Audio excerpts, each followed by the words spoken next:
I love to travel. It is my essence. I am an eternal wanderer, pilgrim, sojourner of this life and many others. My brother says that I was engendered during the honeymoon to San Francisco. I guess it was so. When I say that I guess it was so, it is because I never dared to ask Mom. It makes a lot of sense, however, since several weeks later on a second journey, in the midst of winter in Winnipeg, Canada, Mom began to long for green mangoes with chili. Dad found green apples, and his snow-clad visits to the supermarket were to buy pounds of green apples. Throughout our lives, Mom and I shared the liking for mangoes and green apples with chili.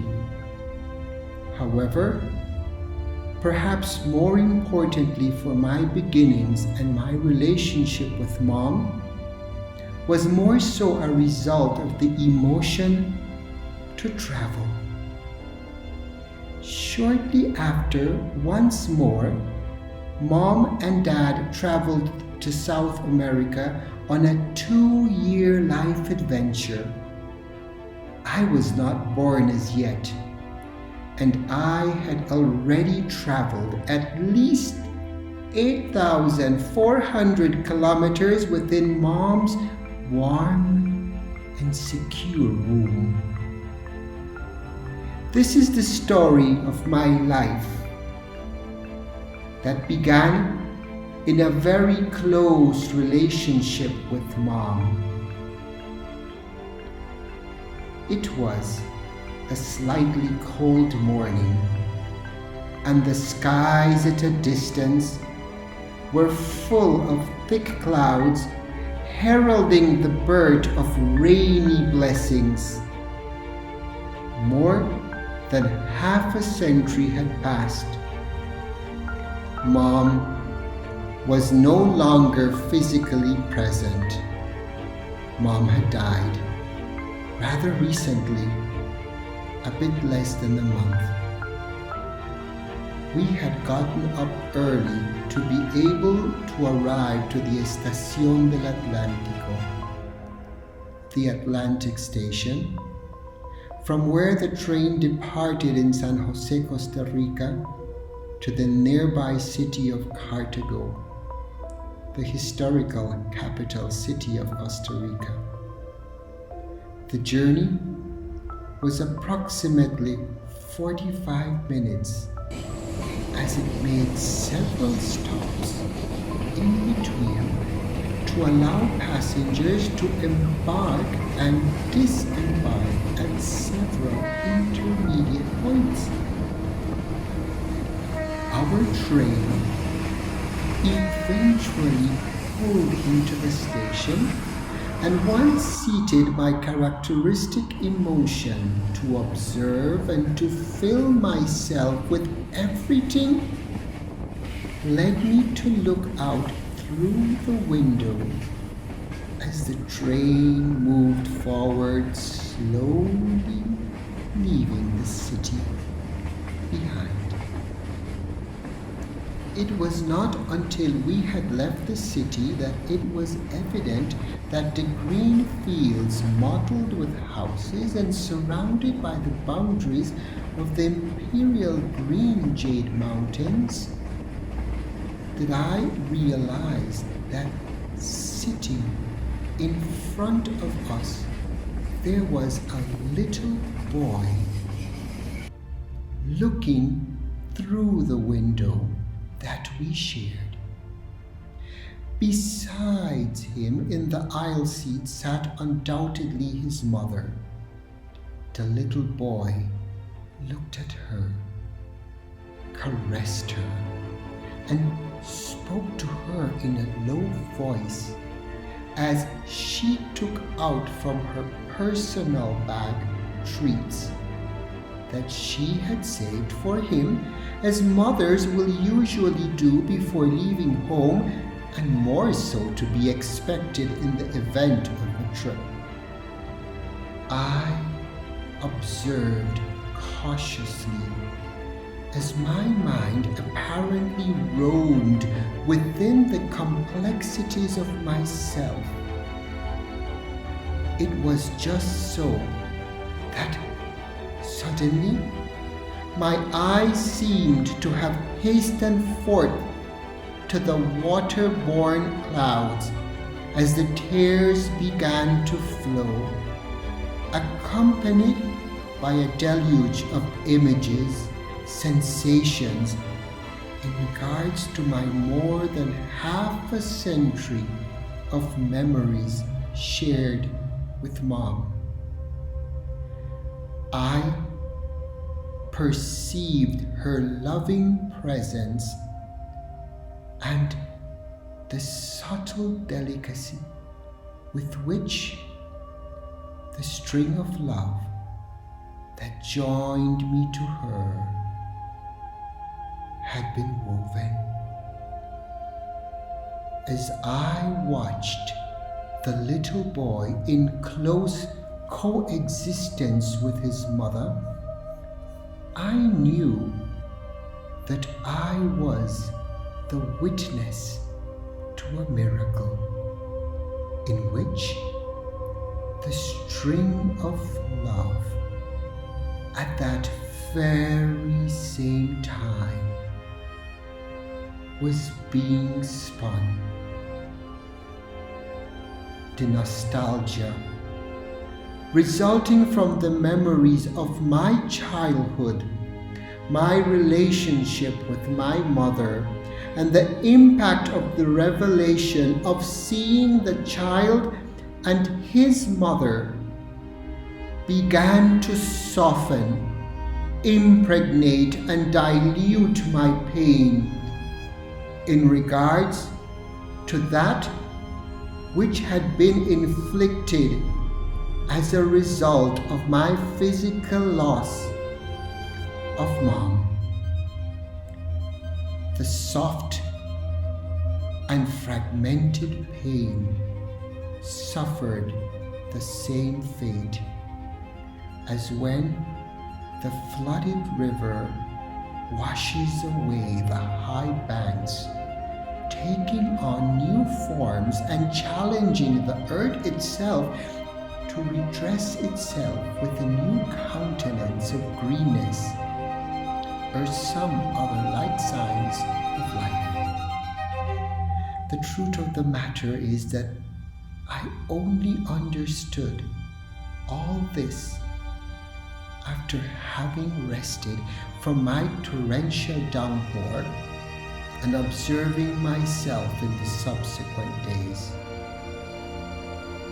The child and his mother inexplicably did not even seem to notice my presence, as if there were a glass pane between them and I, through which only I could see them.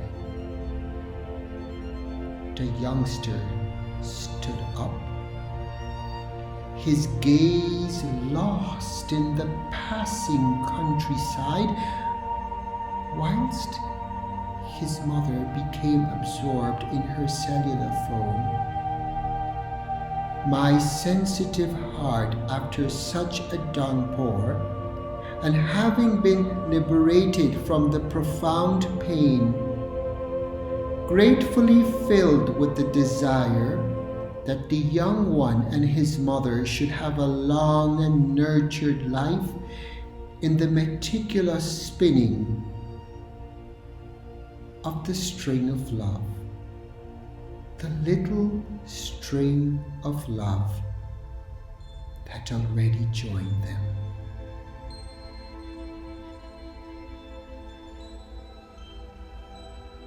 On our arrival to Cartago, My eyes were swollen. And even though I was a bit dazed, the impending threat of the clouds ever more so closer gave us no other option as to move briskly if we wanted to make it to the Basilica de Nuestra Señora de los Ángeles, the Basilica of Our Lady of the Angels. On our arrival to the wide and long atrium of the Basilica, much to my surprise, I observed the little boy from the train and his mother reunited, most likely with family members with whom they merrily breakfasted on some of the many concrete steps, making way as waves to the hallowed sanctuary where we were destined to. We passed by unnoticed. The magnificence of the basilica with its Byzantine architecture and Roman influence turned out, just as I had read, to be truly worthy of discovery with great respect.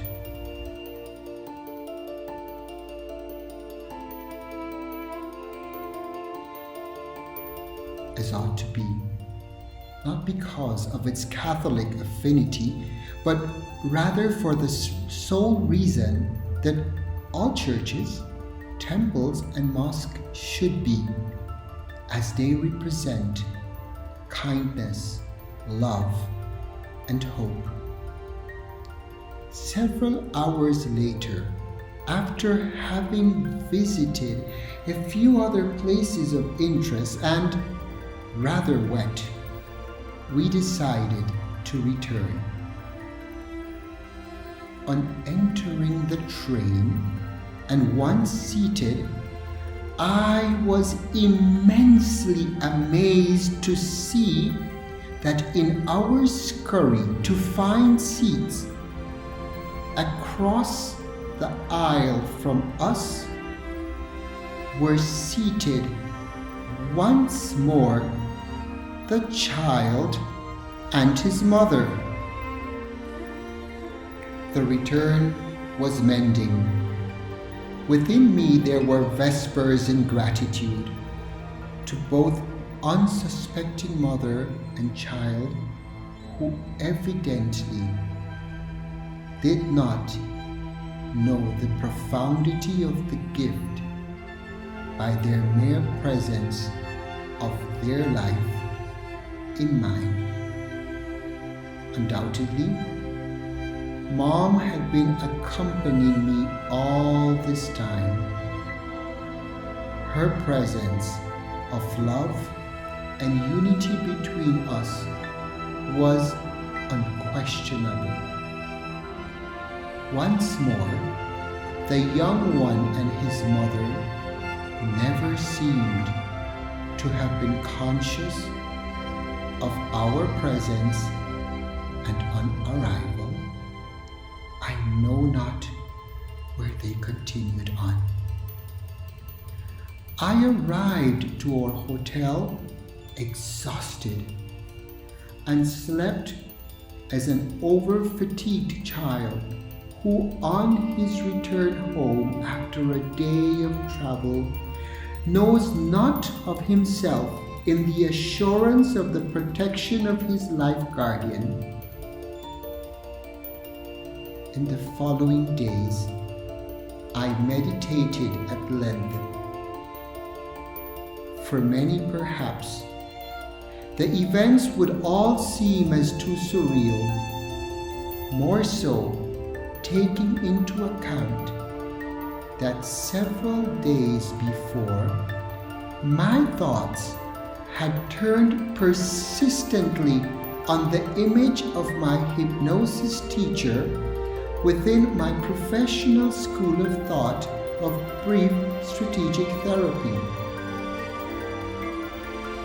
who amongst other things, had taught me the importance of the string of love, the little string of love, is a useful psychotherapeutic tool to be used with children. Justly so. 3 days prior, one evening, whilst leaving the jacuzzi pool area of the hotel and with her image fixed in my mind, I suddenly saw a woman entering the area who, to my utter surprise, turned out to be her. We had both inexplicably coincided in the very same hotel, 2,000 kilometers away from Mexico City, where we both lived.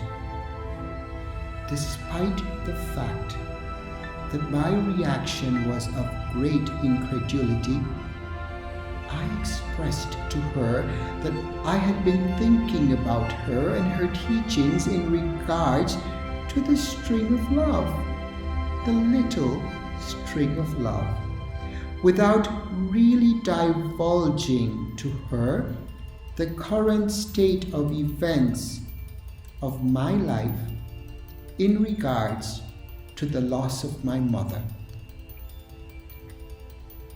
A day after the journey to Cartago, we had the privilege of having dinner with her, and despite the fact that I did not mention the life-illuminating events, I understood that her presence at that precise time was also doubtlessly a gift. She had not bestowed me a therapeutic tool, but rather shared her life experience as a mother with her very own children, with whom she shared the string of love, the little string of love. This life gift given to me was the required sage to encounter my pain in regards to the loss of my mother in a life experience, as if I were navigating within a hypnotic trance, as if in a profound ocean of pain, piercing and dismembering it in thousands of pieces in the task of coming to terms with my grief. To date, I sometimes feel nostalgic, missing Mom. However, I can see myself witness of a miracle in my life, knowing myself infinitely loved. Mom, in synchronicity with a teacher who also happens to be a mom,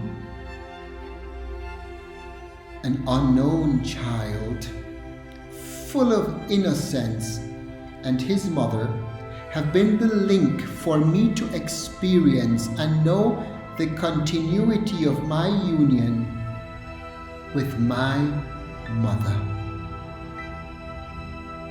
You and I today are connected via technology and the screen that you view me through. Each of us has a string of love. All persons do. Today is the right time to be conscious of this string of love, which is a gift bestowed upon every living human being. I beseech you respectfully and lovingly that we accompany each other.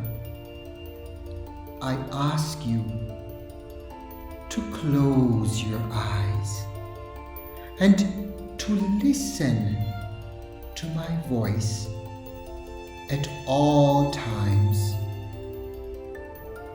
On closing your eyes, feel the presence of that woman called Mother,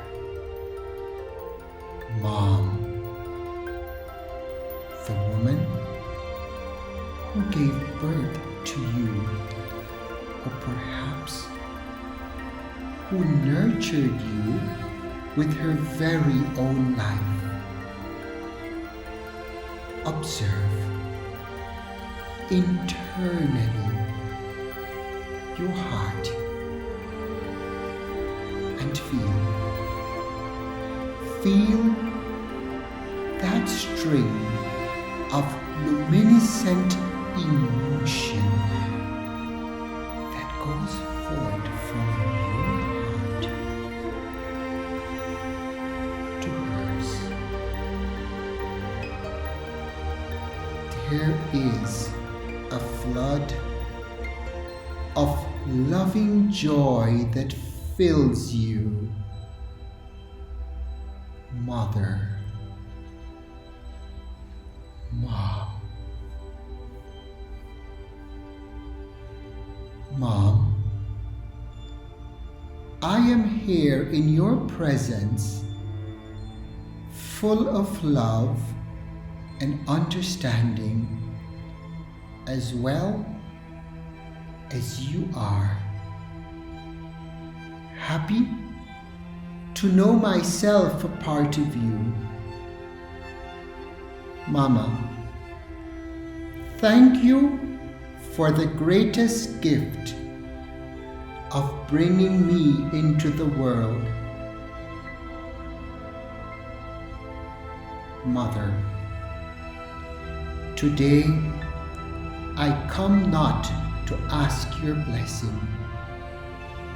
Today I come to give you my thanks and to bless you for the love that you have given me.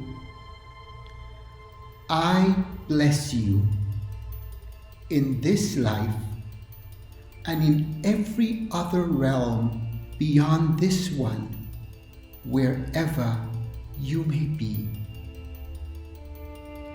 Thank you.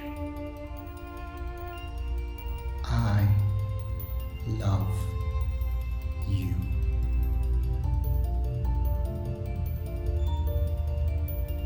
Remain there with your eyes closed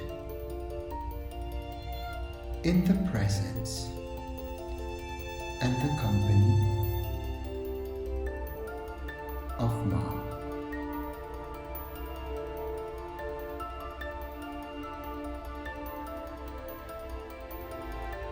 At your own time and pace, whenever you are ready, you can open your eyes.